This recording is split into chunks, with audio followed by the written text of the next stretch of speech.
Hi everybody and welcome back to the garden. It's a breezy, cool June day, which seems to be a theme this year. We seem to be perpetual spring. So anyway, I'd like to welcome you back. It's a time for another tour. The garden's looking quite different now. All this summer bedding's gone in. Spring's finally cleared away and gone, which you can see in one of the other videos, me doing that. And everything's looking really colourful and bright. So we just need some more sunshine. So anyway, I hope you enjoy following me around in the garden on this tour. Plenty to look at and see. Don't forget to like and subscribe if you're able to, and tell your friends, share the video, helps my channel grow, and I'm really grateful for your support. It's lovely to have you here, so come on, let's go and have a look.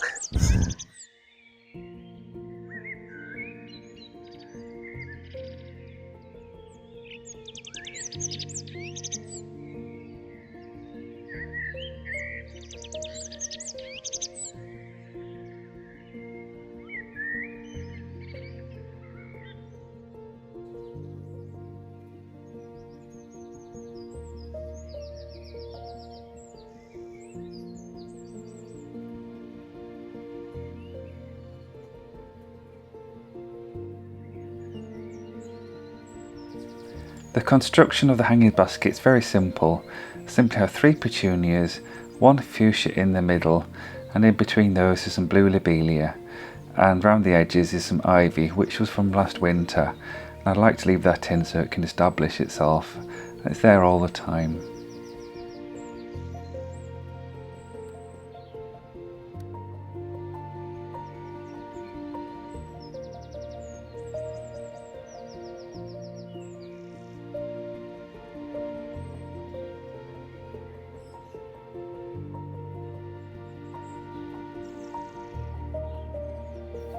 Now the wisteria is finished flowering. It's in full leaf, looking really pretty. This is a pink variety, which is a little bit more unusual. You don't see many of those. And underneath here is the tree fern, Dicksonia antarctica. This is one of my little children, I like to call it. I grew it from a very small plant in a 9cm pot. It was no bigger than the little clump at the bottom there. Now it's got a trunk, and it must be about 10 or 15 years old. And looking up to the other pots, we have a variety of leaves, colours and textures. The miniature hostas add a nice detail, and they're all the time when the flowers are finished. And in this pot here we've got a dahlia, we've got a lovely petunia called Night Sky. There's a few varieties of this with different shades of pink, purple and blue. There's a bargain, Trachleospermum jasminoides. I bought this from a local supermarket, and I think it was £5. What a bargain. Normally there's quite a lot more money in the garden centres. And I just loved this when I saw it. This is Thunbergia alata, Susie White black eye, and it grows really well up the trellis there. And I sometimes think you can use house plants in your gardens as well. Don't be afraid to do it, because sometimes they're cheaper than the bedding plants. The one in the pot there cost me 50p. And I just love this cordyline pink passion as well. Such a nice splash of colour, and the texture and the shape's really good too. This is hosta, mouse ears, one of my favourites. It's so pretty, and has lovely little lilac flowers when it starts. Here's another favourite plant of mine. This is Nicotiana, a bedding sort. This came in a cell pack of 6, and I put this in just to fill some space, and I thought on an evening when the scent comes out it'd be beautiful. It's even stronger when it's warmer. And in this pot here, another petunia. You can see I've got a lot of petunias. This one is called Petunia Black Velvet, and it really does live up to its name. It really is a lovely black velvety colour, and it really feels just the same when you touch it. So we'll move on to the next pot. Here we have another petunia. This is Night Sky, a dark pink variety. There's Bacopa just next to it. And this is a dahlia. And you've always got to deadhead these, because if you don't, they'll just stop flowering. And they'll just look green and dead all summer. So there's no point having them. We're not going to deadhead them. Very important. Another petunia here. It's Total Eclipse. I absolutely adored this. Can you see the 2 flowers are on the same plant? It starts off as yellow and ends up as purple. Another one here, another beautiful petunia. I really enjoyed having this one, and there's a name on the screen. Very nice variety. next to it is Nepeta. It's a type of catmint and actually does smell quite minty as catmint goes. So just pull back a little bit here and you can see all the different colours I've got going on. And the theme this year was loosely based upon the galaxies, and I chose the colours because I like the darks, I like the pinks, I like the little starry flowers, which is in this only just seen. And here we have Geranium Freak of Nature. It's a really nice plant with the variegated leaves. Bit of an unfortunate name for it, and I don't think it deserves such a horrible name. Anyway, here's Arisine herbstii, also known as beefsteak plant, and here is also a double begonia, the one cutting that survived. It didn't do as well as I hoped. So as we pan around to see more colours and plants, I want to show you the thermometer here, which does minimum and maximum temperatures. And here in England we do it in Celsius, so you can see the coldest and the hottest. There's about 38 degrees difference there, just about. This kind of extremes we have, which is not unusual for this country really. Petunia, little tiny flowers, and I love this one here. This doesn't flower here, but it's Dichondra argentea Silver Falls. And it has lovely long stems which trail right down to the floor. Really pretty. And do you like my colour theme now? Can you see the galaxy idea coming together? The stars, the planets, and all the different colours mixing up. Quite beautiful. And just love the total eclipse here, which inspired the theme with its yellow flowers fading to purple. Or is it purple that fade to yellow? Either way, it's still beautiful, isn't it? And they look really nice together with the night sky.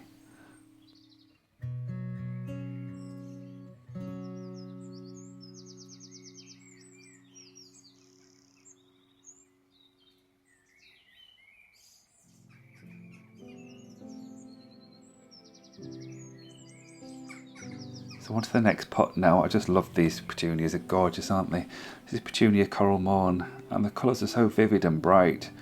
I just love the little white centre and the outside colour, kind of bleeding into the pale. It looks really pretty. And in the middle here, on this flowers, it'll be a blue salvia. Salvia patterns, patio blue, lovely colour. So the blue and the pink next to each other, a really nice contrast.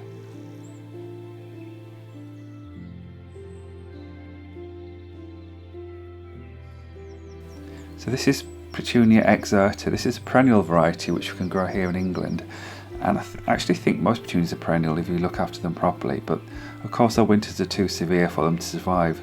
So this one would do alright indoors, and the gentleman who sold it to me said keep it on the windowsill in the house and see how it gets on, and it should be fine for next year. So I'm really hoping it is, because the flowers are just lovely, aren't they? And they're so different. So another plant we have here is another house plant which will have to be taken in the winter, and it's Alcocassia lowrider. And I saw these in the supermarket for £5.99, and I've got two. You'll see one in a moment at the other end. I just love the leaves and the colour and the texture. It's really unusual. So when the winter comes, I'll take it back in and look after it indoors. And here's the trough, another spider plant there, house plant, and all the different things. This is all what I had left, so I put them all into this trough here. And I think they've been quite successful in the way they've combined together. Purple and the orange, which is opposite sides of the colour wheel. Petunia Night Sky there, and Petunia Indian Summer, I think that one is. Really nice together.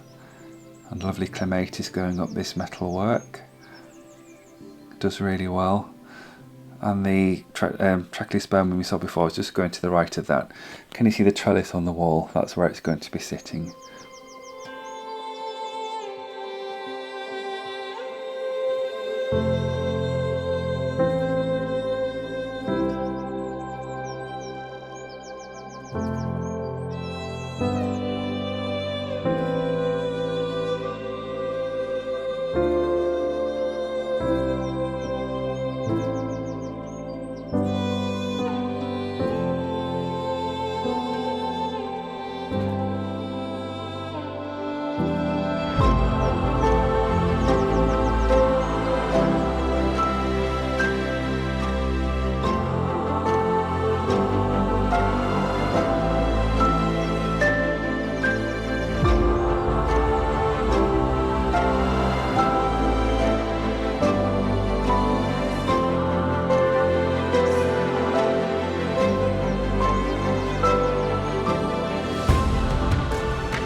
Now I've looked to the floor, you might see some little bit of rubbish, or you may think it's a bit of rubbish, but this is from the hanging basket. This is what's left over when I've trimmed the liner.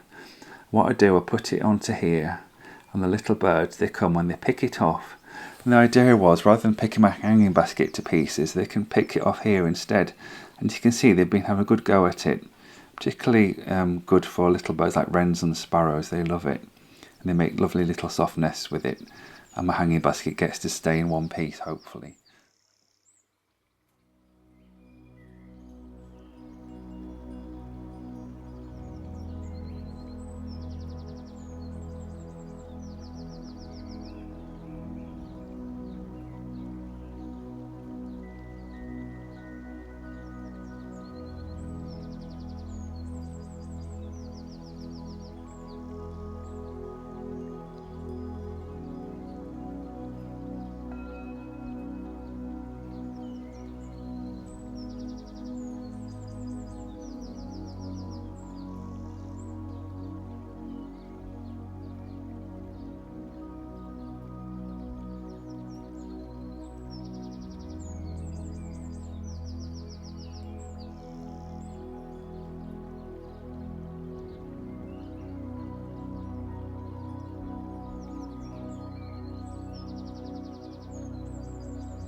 Well, if you've seen my videos before, you'll know that I tend to do the plants and pots at the side of the house in the secret area, and my mum, she likes to do these pots, and she puts the plants where she wants them and organises them, and I put them in for her. I think she's done a really good job here with the pinks and the purples and a little bit of yellows. Really nice and soft and very pleasing to the eye, and very in keeping with a cottage garden. And did you notice before the old pond covers, which were looking quite dishevelled? Now I've got this new one here. This is a big piece of mesh, and I bought it online. I think it cost me about £40 with postage, which seems quite a lot of money, but it's a lot cheaper than the professionally made ones, and it looks just as good, I think. And when you stand back, you can hardly see it. The reason for it is that the fish tend to jump out, and we also have a heron who comes to eat them, so we don't want that to happen.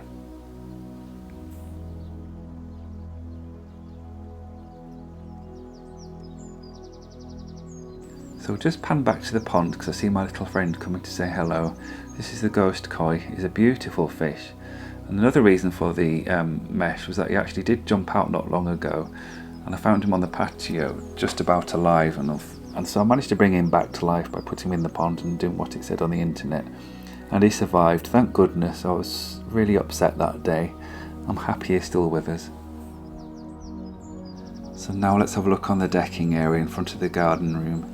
Mum's done a good job with this one as well. We've got purples, pinks and whites in their lovely old urn. The whites are really nice because they do tend to calm things down a bit if you have a lot of strong colours together. Just to the right there is a lavender called Little Miss Muffet or Miss Muffet. Beautiful pink flowers. And the grass has done really well with all the rain. I've self-seeded poppy next to this plant here. Look at the colours of that. This is a rescue from the garden centre. I bought 6 in a tray and they were just about dead, but I saw them and thought, do you know what, I can bring these back, and I did. So we decided this corner would have more hot colours in it, with the oranges and purples, contrasting with a bit of pink, but we've got the lovely dark red there. And it goes with the apple tree, the Malus Red Devil, with lovely red fruits, which when you cut them, they're pink all the way through, or around the edges tend to be a bit more pink. There's a view of the garden. I think it looks really colourful and pretty.